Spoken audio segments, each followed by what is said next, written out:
안녕하세요. 토요미스테리 디바달리아입니다.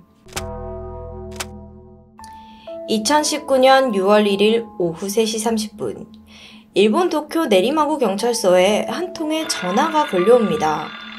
신고자는 노년의 남성이었습니다. 그는 떨리는 목소리로 자신의 집에 구급차를 보내줄 것을 요청합니다. 신고자가 불러준 주소로 가보니까 그곳은 고급스러운 2층 양옥집이었는데요. 눈에 띄는 건 위치였는데 집은 동네에서 가장 깊숙하고 외진 곳에 자리를 잡고 있습니다. 그리고 집 앞에는 이 자동차가 겨우 한 대 통과할 정도의 도로가 전부였습니다. 저택의 규모와는 다르게 꽤나 접근이 불편한 뭔가 사람들의 눈길을 피하고자 지어진 집 같았죠. 경찰과 구급대원들은 조심스럽게 집 안으로 들어섰고 그곳에는 처참한 광경이 펼쳐져 있었습니다. 1층 다다미 방 이불 위에 한 중년의 남성이 피를 흘리고 쓰러진 상태였습니다. 남성은 이미 숨을 거둔 것으로 보였는데 오른쪽 목이 흉기로 깊게 찔려 있었고 가슴 그리고 등에도 수십 곳의 상처가 나 있었습니다. 남자가 쓰러진 뒤에도 계속해서 공격이 이어진 흔적이었죠. 현장 곳곳에 낭자한 핏자국들은 이곳에서 얼마나 끔찍한 일이 벌어졌는지 짐작해 했습니다. 최초 신고자는 이 집 주인인 70대 중반의 노인이었습니다. 그는 흐트러짐 없는 정말 깔끔한 자세로 경찰을 맞이했는데요. 자신의 집에서 살인사건이 일어난 것과는 별개로 굉장히 침착한 모습이었습니다. 이때 경찰이 놀란 점이 한 가지가 있는데 바로 이 노인의 정체였는데 그는 일본 농림수산성 사무차관으로 일했던 구마자와 히데아키. 그 후 체코 일본 대사까지 역임한 뒤 현재는 은퇴 후에 조용히 노년을 보내던 인물이었습니다. 전직 고위 공무원의 집에서 벌어진 살인사건. 그리고 안타깝게도 피해자는 그의 하나뿐인 아들 구마자와 H로였습니다. 그럼 도대체 이곳에서 무슨 일이 벌어졌던 걸까요? 근데 이 사건을 이해하기 위해서는 이 구마자와 히데아키 가문을 이해할 필요가 있습니다. 아버지인 히데아키는 1943년 일본 기후현에서 태어났고 그가 10살이 되던 해 가족들은 모두 도쿄로 이주를 했는데요. 히데아키의 아버지는 저명한 치과 의사였고 덕분에 집안은 점차 부를 쌓아갔습니다. 히데아키는 도쿄대에서 법학부를 졸업한 후에 케임브리지 대학에서 유학생활을 했습니다. 그 후 1967년 농림수산성에 들어가 경제국장을 거쳤고 그 사이 아내를 만나 행복한 가정을 꾸렸죠. 아내는 대학에서 역사를 전공했고 그녀의 집안 역시 사이타마현에서 꽤 유명한 자산가였습니다. 머지않아 둘 사이에서는 소중한 아들과 딸이 태어났고요. 고위 공무원 남편의 교양이 넘치는 아내, 눈에 넣어도 아프지 않을 두 자녀까지 부러울 것 없는 정말 완벽한 가정이었습니다. 숨진 구마자와 H로가 바로 이 집의 아들이자 집안의 장남이었습니다. 아들 H로가 6살이 되던 시점 부모는 이때부터 H로의 학업에 전폭적인 지원을 쏟아부었습니다. 그 덕에 H로는 우수한 성적으로 이 명문 중학교에 입학을 했는데 근데 높은 성적과는 반대로 H로는 어딘가 조금씩 어긋나기 시작합니다. 그가 자신의 집안, 특히 아버지의 직업이 또래 친구들과는 조금 다르다는 것을 인지한 거예요. H로는 그 점에 굉장히 자부심을 느끼고 있었습니다. 한 예로 같은 반 동급생의 아버지가 갑작스럽게 돌아가셨다는 안타까운 소식이 전해졌는데 친구들 모두 충격과 슬픔에 빠져 있을 때 H로는 조금 달랐습니다. 그는 수업 도중 우리 아빠는 차관인데 만약 우리 아빠가 돌아가시면 온 국민들이 슬퍼할걸? 이라는 좀 이 상황에 맞지 않은 발언을 하면서 대놓고 우월감을 드러냈던 거죠. 그가 눈살을 찌푸리게 하는 언행들은 점점 더 늘어납니다. 결국 친구들은 하나둘씩 그를 멀리하기 시작해요. 동급생들은 입을 모아 H로는 너무 이기적이고 이 상대방의 감정을 신경 쓰지 않는다라고 회상을 했습니다. 남의 눈치를 보지 않고 하고 싶은 말을 아무렇게나 하는 스타일. 그것이 바로 H로의 캐릭터였습니다. 평판은 어느덧 학교 전체로 소문이 났고 결국 H로는 이지매를 당하게 돼요. 친구들의 따돌림과 은근한 괴롭힘 속에서 H로의 성격은 점점 더 어둡게 변해갑니다. 그래서 그는 현실 친구 대신 인터넷 세상에 몰두하게 되는데 여기서도 자신의 SNS에 우리 아빠는 거물이다 라고 이런 글을 올리면서 집안의 재력과 명성을 과시하는 일도 멈추지 않았습니다.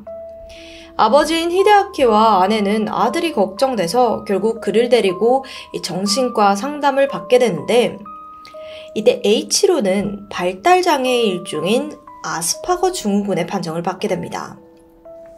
언어나 지능에는 문제가 딱히 없지만 사회적으로 주고받는 대인관계에서 어려움을 겪는 것이 특징이고 주로 사회성 결여, 공감 능력 상실 등으로 나타나죠. 자신의 어떤 말과 행동이 타인을 기분 나쁘게 할 거라는 생각조차 하지 못하는 겁니다. 하지만 H로의 상황은 점점 더 악화되었습니다. 그는 동급생들이 자신을 괴롭힌 일을 전부 생생하게 기억을 하고 있었는데 이 기억이 떠오를 때마다 H로는 이 분노를 주체하지 못했습니다. 결국 그 화살은 애꿎은 어머니에게로 향했습니다. 또 그는 중학교 2학년 때 처음으로 어머니에게 주먹을 휘둘렀는데 그 이유가 어머니가 자신의 조립 로봇을 말투 없이 버렸다는 것. 강도는 점점 더 거세져서 한 번은 어머니의 갈비뼈가 부러질 정도였습니다. 그런데도 히데아키 측에서는 단 한 번의 신고나 외부의 도움을 요청한 적이 없습니다. 왜냐하면 이 공직자 집안 특성상 가정의 문제가 밖으로 새어나가는 것을 극도로 꺼려했기 때문입니다. H로의 문제적인 행동들은 부모의 허물이고 세상에 알려져서는 안 되는 아주 부끄러운 일로 여겨졌습니다. 단지 치료만 잘 받으면 되겠지 하는 이 희망만 품을 뿐이었죠. 그렇게 어느덧 시간이 흘러 H로는 성인이 되었습니다. 이때 히데아키는 아예 H로를 독립시켜버리는데 사실 말이 독립이지 집에서 내쫓은 것과 다름이 없었습니다. 그래도 경제적인 지원은 계속되었는데 그 덕분에 H로는 애니메이션 학원을 다니면서 캐릭터 디자인을 공부했습니다. 관련 학위도 취득한 것으로 알려졌고요. 또 아버지의 연줄로 병원에 취업을 하기도 했습니다. 근데 들어가는 회사마다 이 문제를 일으키기 일쑤였는데 한 번은 이 상사를 칼로 찌른다고 협박을 했나 봐요. 그래서 아버지가 가서 아들을 말리는 일도 있었다고 해요. H로는 결국 2008년부터 무직으로 히키코모리가 되었습니다. 그는 생산적인 활동을 일절하지 않았고 부모가 얻어준 아파트에서 부모의 돈에만 의지를 했습니다. 그리고 같은 해 히데아키도 관직에서 은퇴를 하게 되었습니다. 당시 그의 퇴직금은 총 6천만 엔, 보면은 한 6억 원 정도의 금액이었습니다. 당시 아버지가 은퇴를 했지만 H로는 전혀 정신을 차리지 못했습니다.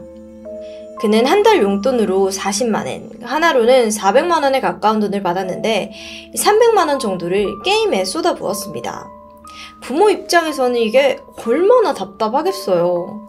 그런데도 히데아키와 그의 아내는 이런 문제를 전혀 외부에 티내지 않았습니다.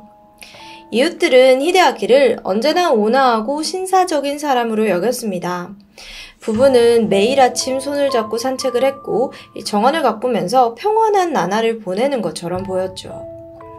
그리고 이들 부부에게는 H로 말고도 한 명의 자녀가 더 있었는데 바로 H로의 여동생이었습니다. 그의 이름이나 신상에 대해서는 딱히 알려진 바가 없어서 이웃들은 그저 딸로 보이는 젊은 여성이 홀로 피아노를 연주하고 있는 걸 봤다 정도로만 기억을 했습니다. 아들의 존재는 아예 모르는 이웃도 있었죠. 하지만 비운의 그림자가 곧 가족을 덮치고 말았습니다. 오빠 히데아키가 히키코모리가 되었을 시점 여동생은 결혼을 앞두고 있었는데 아무래도 집안이 집안이다 보니까 이 상대쪽 남자 역시도 못지않은 명문가로 추측이 되었습니다. 하지만 혼담이 오고 갈 무렵 이 상대쪽에서 히데아키의 존재를 알아차리고 말았습니다. 히키코모리의 중증 오타쿠인 친오빠. 이에 부담을 느낀 상대는 결혼을 취소하고 말았고 이 일로 여동생은 엄청난 좌절을 겪게 되었습니다. 게다가 여동생 역시 오빠로부터 계속해서 가정폭력을 당해왔기 때문에 그 분노와 절망은 정말 극에 달한 상태였습니다. 이로 인해 여동생은 심한 우울증에 걸렸고 그녀는 결국 스스로 목숨을 끊고 말았죠. 딸의 죽음으로 인해 집안의 분위기는 걷잡을 수 없이 어두워졌습니다. 어머니 역시 이 일로 큰 우울증에 걸렸고요. 이쯤 아버지 히데아키가 아들 에이치로에게 어떤 감정을 갖고 있었는지는 알 수 없습니다. 하지만 정말 대단한 게 그럼에도 아버지는 포기하지 않았습니다. 그는 한 달에 한 번씩 아들이 사는 아파트에 방문하면서 제대로 살고 있는지 밥은 먹고 다니는지 살펴보고 방도 직접 치워주었습니다. 그래서일까요? H로는 더욱더 기세등등해졌습니다. 그는 자신의 트위터에 이 거금을 결제한 신용카드 영수증을 올리며 재력을 과시하기도 했고 또 네 부모가 버는 돈보다 내가 더 많다, 가난하고 무능한 놈들 같은 트윗을 올리며 타인을 비하하기도 했습니다.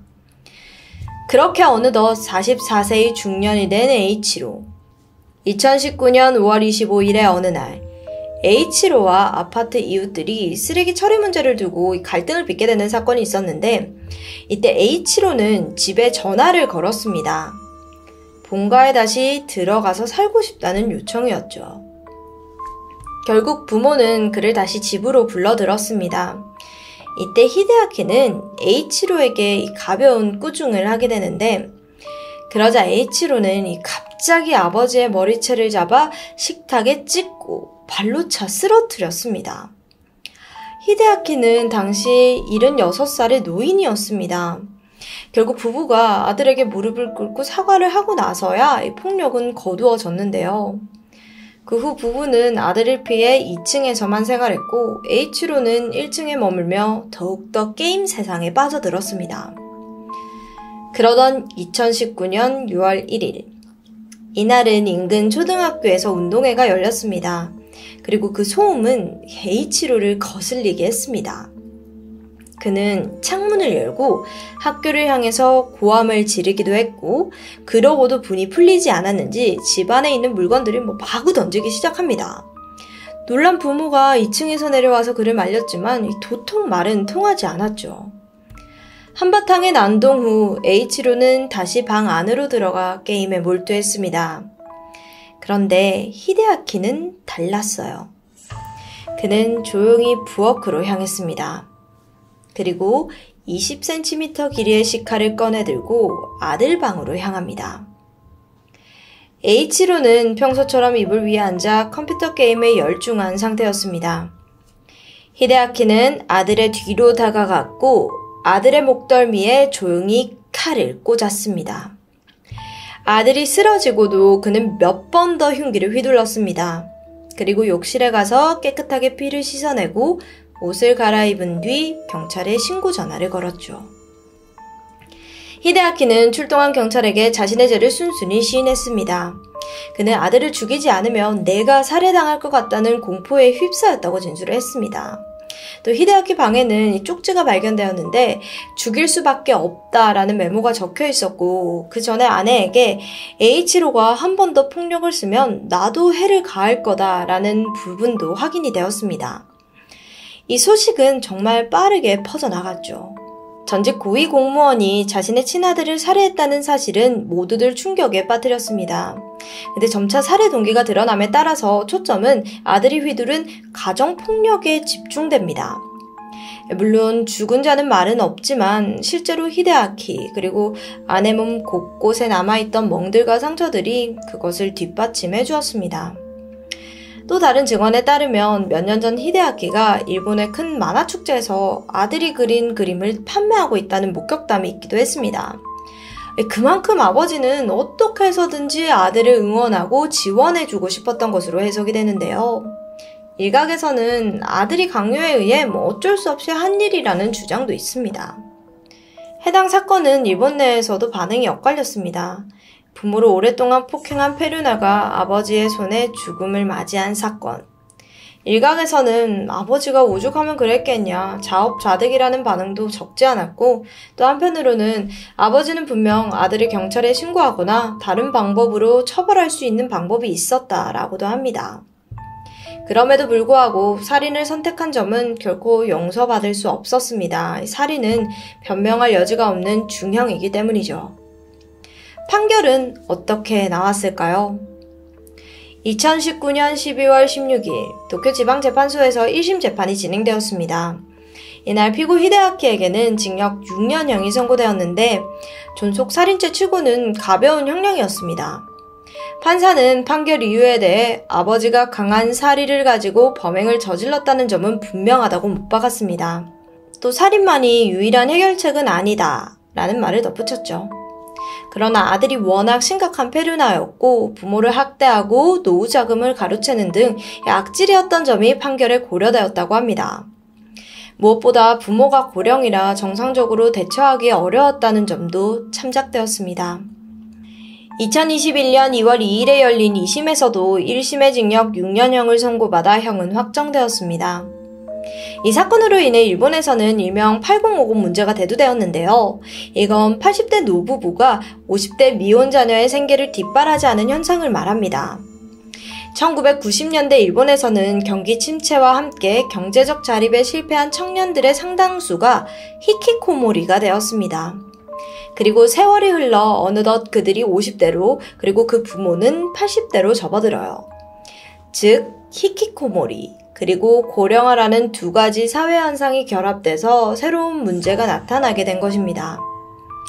고령의 부모가 중년의 자식을 뒷바라지하는 가정에서 경제적인 어려움, 부모 자식 간의 갈등 등 여러 문제들이 뒤따릅니다.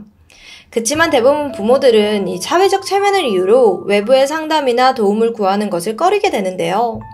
물론 부모 입장에서 이 자식의 문제를 또 가족 간의 갈등을 바깥으로 꺼내 보이는 것은 결코 쉽지 않은 일일 것입니다. 하지만 세상에 완벽한 가족은 없습니다. 도움이 필요할 땐 외부에 도와달라고 선뜻 요청할 수 있는 용기가 필요합니다. 그것만이 한 지붕 아래 벌어지는 비극을 멈출 수 있는 방법일 것입니다. 지금까지 토요미스테리 디바달리아였습니다.